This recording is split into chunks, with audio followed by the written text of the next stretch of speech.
Hello and welcome to Sticky Notes, Simple and Clean. This is हमने series start की हुई थी statistics for economics और ये उसका चैप्टर 3 है, that is census and sample method. हम कलेक्शन ऑफ डाटा कर चुके थे जिसमें प्राइमरी और सेकेंडरी सोर्सेज पढ़ चुके थे हम. अब उसमें पढ़ने जा रहे हैं हम सेंसस मेथड कलेक्शन का एंड सैम्पल मेथड. प्राइमरी और सेकेंडरी को भी कलेक्ट करने के दो मेथड हैं, that is sample method and census method. Census method is data is collected covering every item of the universe or population related to the problem under investigation. जो problem हम investigate कर रहे हैं, जो हम सॉल्व करने की कोशिश कर रहे हैं, जिसकी स्टडी हम कर रहे हैं, उससे रिलेटेड, उस पॉपुलेशन या उस यूनिवर्स से रिलेटेड सारे आइटम्स को हम कवर करेंगे सेंसस मेथड में.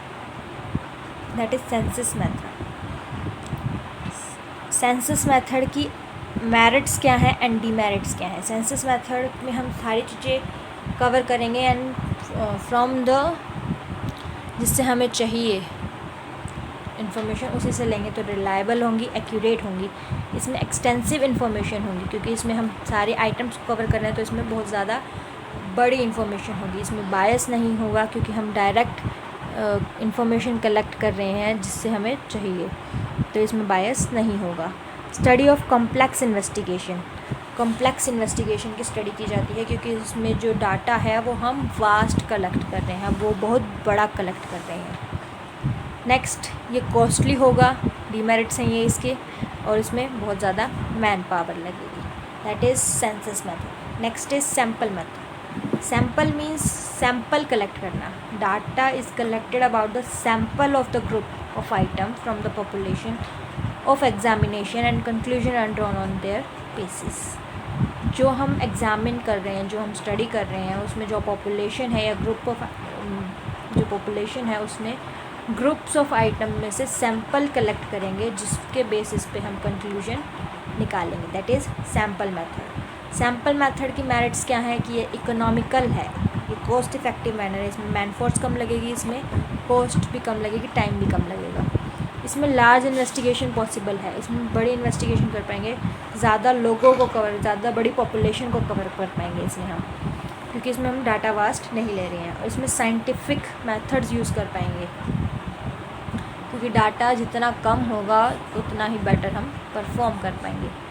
इसके डीमेरिट्स क्या है. इसमें पार्शियलिटी हो सकती है क्योंकि हमें डाटा सेलेक्ट करना है, सैम्पल कलेक्ट करना है, जिसमें हम पार्शियलिटी कर सकते हैं. कुछ चीज़ों को ले सकते हैं, कुछ को छोड़ सकते हैं. जो छोड़ी है क्या पता वो इम्पोर्टेंट हो, उसमें पार्शियलिटी हो सकती है. Difficult in framing of sample.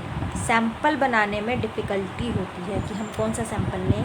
Data जो हमें ग्रुप ऑफ आइटम कलेक्ट करनी है उसमें कौन सी लें, कौन सी ना लें. और इसके लिए स्पेशलाइज्ड नॉलेज चाहिए क्योंकि हमें कलेक्ट करना है डाटा फ्रॉम, हमें सैम्पल्स लेना है, तो हमें ये देखने के लिए कि कौन सी चाहिए कौन सी नहीं चाहिए, इसके लिए हमें स्पेशलाइज्ड नॉलेज चाहिए.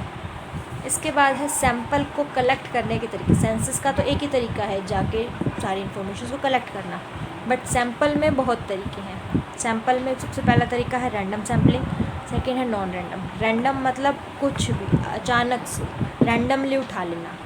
इसमें दो तरीके हैं, लॉटरी सिस्टम और table of random numbers. Lottery system जैसे लॉटरी में होता है, कोई भी एक नंबर पिक कर लिया, दैट इज़ लॉटरी मेथड. कोई भी जो भी कैरेक्टरिस्टिक्स है सारी इक्वल इंपॉर्टेंस की है, इसलिए कोई भी हमने कैरेक्टरिस्टिक्स चूज़ कर ली, that is lottery method. Same random method में सारी इंपॉर्टेंट ही होती है, सारी सेम इंपॉर्टेंस की कैरेक्टरिस्टिक्स होती हैं, सारा सेम इंपॉर्टेंट का डाटा होता है. दैट्स वाई इसमें लॉटरी रैंडम सैम्पलिंग लेते हैं. इसमें है टेबल ऑफ रैंडम नंबर्स. हमने कोई किसी टेबल से पिक कर लिया, मान लीजिए हमने मान ली 10 की टेबल, तो हम हर 10th नंबर पे जो भी आएगा वो हम आइटम कलेक्ट कर लेंगे, वो हम एज अ सैम्पल चूज़ कर लेंगे.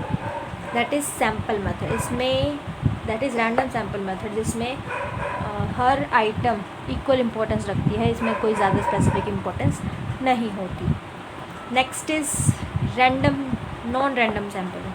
इसमें इक्वल इम्पोर्टेंस नहीं होती, थोड़ा बहुत डिफरेंस होता है डाटा आइटम्स में. फर्स्ट इज़ पर्पसिव सैम्पलिंग जिसमें हम डेलिबरेटली चूज़ करेंगे कि कौन सा डाटा हमें चाहिए, कौन सा नहीं चाहिए. कौन सी आइटम्स हम पिक करेंगे, कौन सी नहीं करेंगे। नेक्स्ट इज स्ट्रैटिफाइड सैम्पलिंग, जिसमें से हम स्टार्टा बनाएंगे। स्टार्टा मीन्स ग्रुप्स बनाएंगे on the basis of characters, different characteristics का ग्रुप्स बनाएंगे एंड देन उनमें से पिक करेंगे।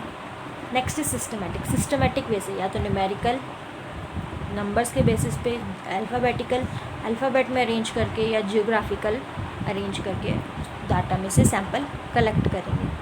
नेक्स्ट इज क्वाटा, हम fix number of item select करेंगे फ्रॉम ईच ग्रुप। जो ग्रुप्स हैं, जैसे लाइक मान लीजिए मेल्स हैं, फीमेल्स हैं एंड देन ट्रांसजेंडर्स हैं, 3 ग्रुप्स हैं हमारे पास, तो तीनों में से फिक्स नंबर ऑफ आइटम्स हम कलेक्ट करेंगे, फिक्स नंबर ऑफ आइटम्स जो हमें स्टडी के लिए चाहिए, that is quota sampling. Next is convenience, अपनी कन्वीनियंस के बेस पे सैम्पलिंग करेंगे।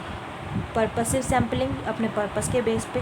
कन्वीनियंस, जो इजीली अवेलेबल हो जाए उस बेसिस पे सैम्पलिंग करेंगे, that is non random sampling. Random sampling जहाँ पे इक्वल इंपॉर्टेंस रखती है सारे डाटा की items, and non random sampling जहाँ पे डिफरेंस होता है हर आइटम में, दैट इज़ वाई उनमें डिफरेंट ग्रुप्स में या डिफरेंट कैटेगराइज करके देन सैम्पल कलेक्ट किया जाता है। ये थे हमारे मेथड ऑफ सैम्पलिंग। यहाँ पे हमारा चैप्टर 3 कंप्लीट हो जाता है। हाँ, ये हमारा ब्रीफ इंट्रोडक्शन था। इसके नेक्स्ट आएगा हमारे पास ऑर्गेनाइजेशन ऑफ डाटा, जो हम करेंगे नेक्स्ट वीडियो।